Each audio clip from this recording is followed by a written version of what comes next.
Hi, my name is Mary. I'm a compulsive overeater, and I weigh and measure 3 meals a day off the gray sheet. I write it down, committed to my sponsor or someone else with 90 days of back-to-back gray sheet abstinence. I don't eat in between meals no matter what. And abstinence is the most important thing in my life today. And I'm abstinent today by the grace of God and the fellowship of this community. And without this fellowship, I would not be doing this for as many years as I have. In fact, today is day 9,065. I'm always amazed because I was a good little dieter. I tried them all. And unfortunately, not very successful because whatever I would give up and lose weight, I would reward myself thinking, not even realizing the things that I gave up were the things that put the weight on me. Briefly, I grew up in Michigan. I'm the fifth of 11 children, good Catholic family. And I was a skinny kid and I never thought I would say this, but back in the day, we rode bikes, we played tag, we ran around, we walked to school. And so food wasn't necessarily an issue, but my mom was a compulsive overeater, and a bit of a rageaholic. And her father was an alcoholic, and my dad, somehow escaped, and, his father was also an alcoholic. So, at an early age, I realized, my mom was a baker. So I learned how to bake. And I remember going to a gray sheet meeting because I really couldn't identify with a lot of the stories I heard. But one day I heard a woman say that she used to get a cup and put this sweet white powder, this sweet brown powder, and this liquid and mix it together. And when she needed a hit, that sweet hit, she would just, take a couple of spoonfuls. Then I realized that I would put together this recipe that you're supposed to put on a sheet and in an oven that yields 6 dozen whatever. And I had it in the back of the refrigerator. And when I needed a hit, I was stressed out or whatever, I would take a couple of spoonfuls and get that quick relief. Also, I realized at an early age, I'm multi-addicted. It's like changing seats on the Titanic, I heard. So it was like I was coming up on my 39th birthday, and I realized that I had to do something because I didn't want a doctor coming up to me and saying, because you drank, ate, smoked, etc., these are the diseases that you have. So I made a decision and I just celebrated I did it on my 40th birthday. And I had to do it in a big way because my birthday is New Year's Eve. It just passed. And the last drink I had was a bottle of Dom Perignon champagne. And I thought maybe when I'm 80, but no, I don't think so. Not I realized the peace of mind I have by weighing and measuring my food. And there's no alcohol on the gray sheet. So I gave up alcohol. And then March 10th, 1995, I put down the cigarettes. And then I got abstinent April 25th, 1995. And I am so grateful that I quit smoking before I got abstinent, because anything I've had to let go of after I got abstinent is extremely painful, which I'll share about later. And so I actually met somebody on my 40th birthday who was in gray sheet. So I would go and, be supportive, drop her off, pick her up, etc. And then one day I went to a meeting and she said, "Did you hear your story?" And I heard this woman say that she hummed when she ate. And I said, "Well, that's it. I'm a compulsive overeater. I love to eat. And I'm all happiest when I'm eating." I had a friend who said that to me one time as we were about to, and the woman was a phenomenal cook. My friend was a phenomenal cook. And we're about to sit down to eat. And she goes, "Do you know, Mary, do you know that you hum when you eat?" I go, "You're a great cook. What can I say?" So that was it. And ever since, I came to gray sheet, the hardest things for me in the beginning were weighing and measuring this much food for breakfast and finishing and waiting at least 4 hours, and then weighing and measuring this much more food when I was finished, wait at least 4 hours, and eat this much more food. When I first got abstinent, I had a 16-ounce salad. So I'm thinking green, leafy. Now, I would need a bowl this big for a pound of salad. So after I got my 90 days, my sponsor said to me, "If you want what I have, you have to do what I do." And I'm like, "Oh my God, haven't I been weighing and measuring for these 90 days? She says, "Well, I cup." So you're going to have to cup. So I'm like, so I grieved that 1 pound salad for all of 3 minutes. And then I cup for many, many, many years. And it's, for me, it's easier. And I grew up in the New York community, so they told me I could fluff it, or I could, put my elbow in it and stuff the cup, depending on what was going on. And so I did that. And like I said, I grew up in the New York community, and they said, you know what?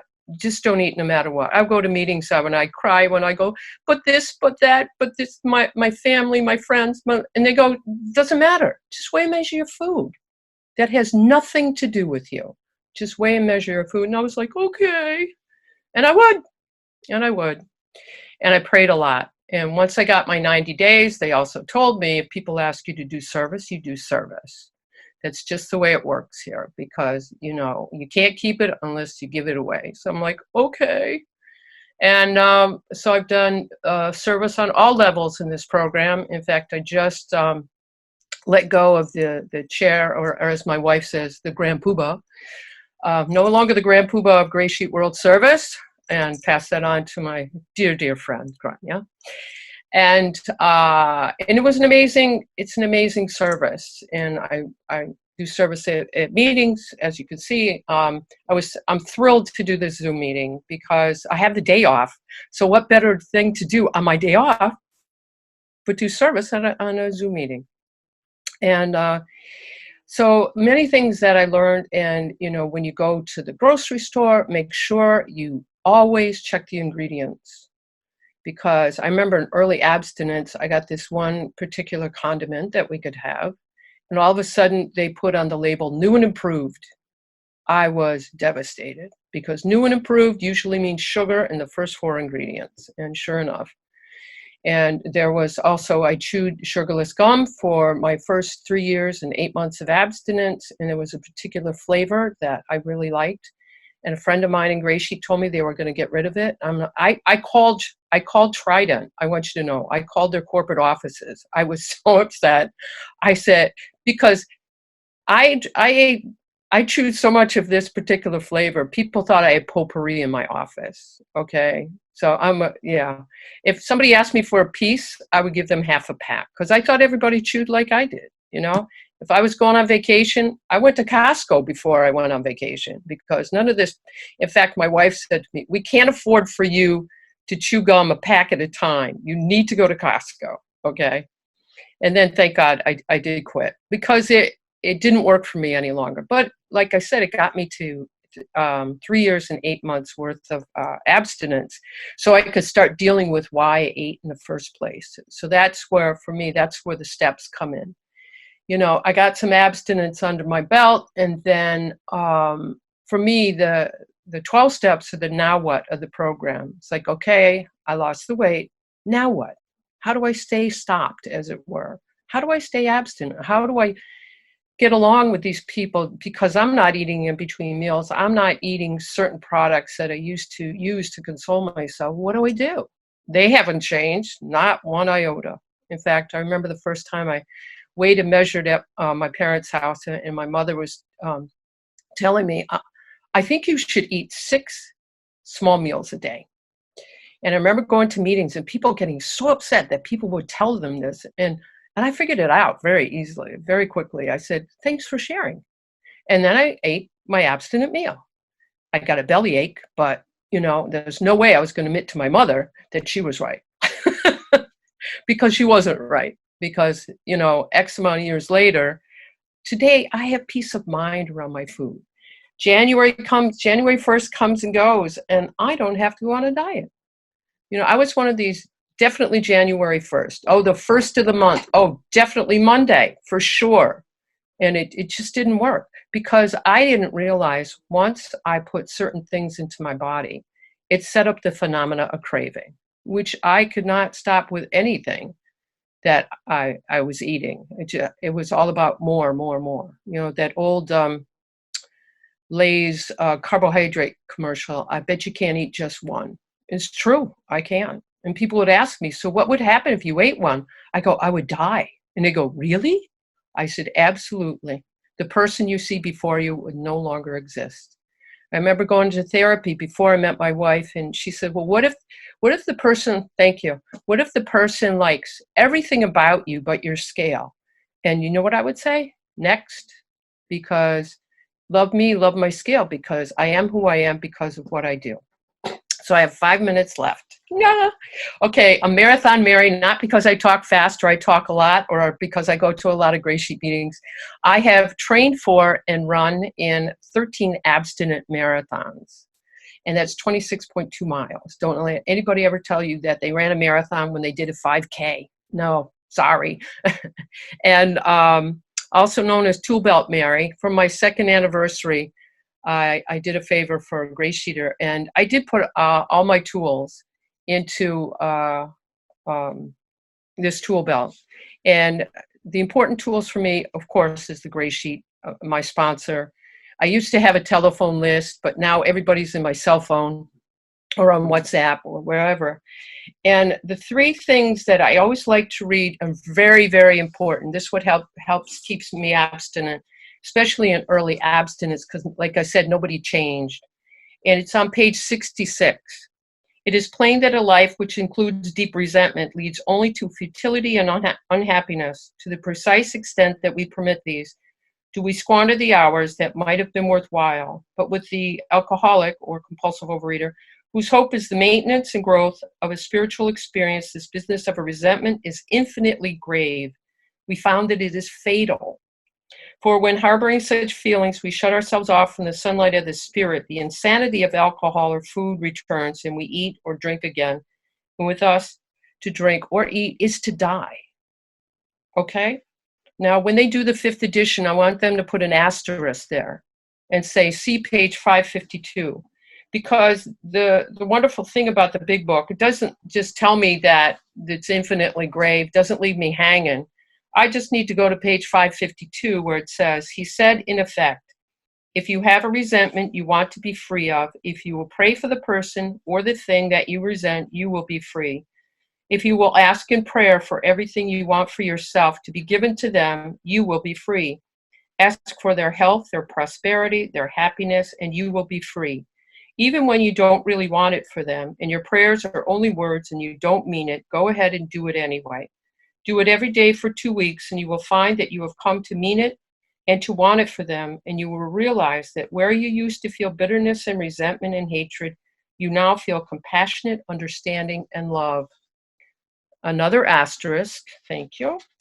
See page 417.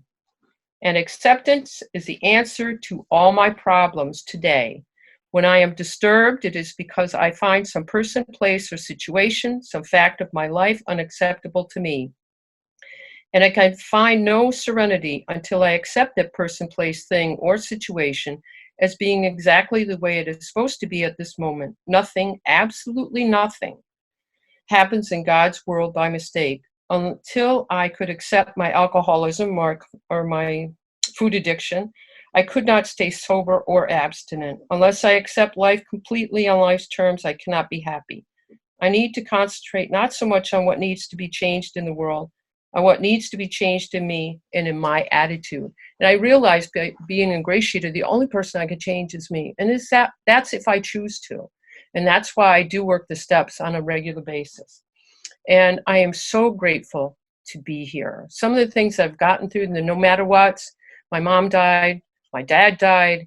A week after I married my bride, we found out she had breast cancer. She had a double mastectomy that threw her into menopause in 5 of the most horrific years. And I would go to meetings and say that the woman I married is not the woman I live with.